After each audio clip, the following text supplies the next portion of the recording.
जय बजरंगबाली।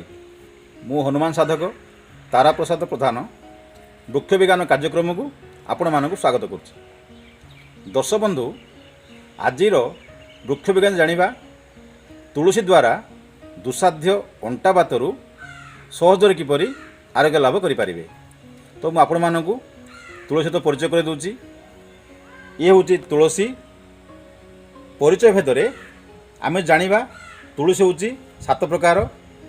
सेगुड़िक है कृष्ण तुलसी, राधा तुलसी, गंगा तुलसी, गया तुलसी, दुर्लभा तुलसी, बण तुलसी एवं वृंदावन तुलसी। किंतु कृष्ण तुलसी, राधा तुलसी को आमे समस्ते प्राय औषध रूप में व्यवहार करिथाउ। एबे जानिबा तुलसीर औषधीय गुण।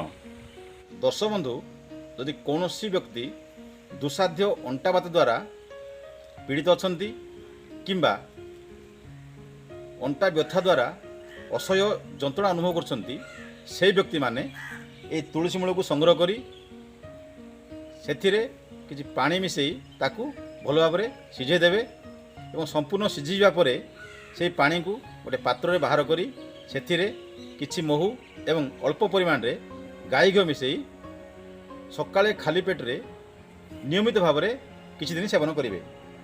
यही सहज सरल उपाय द्वारा दुस्साध्य अंटा बात रोगी खूब कम दिन मध्य आरोग्य लाभ करें। यही तुलसीर आउ एक चमत्कारी गुण है,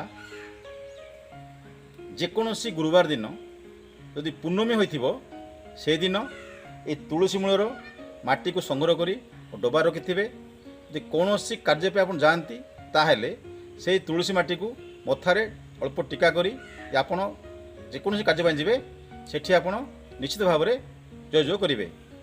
केवल सेतिक नुहे, यही प्रयोग द्वारा अजणा शत्रु मध्य बसता होता। दर्शक बंधु, जदि भिडियोटी आपन को भल लगी आमको लाइक करेंगे, शेयर करेंगे, सब्सक्राइब करेंगे। रोची जय श्रीराम।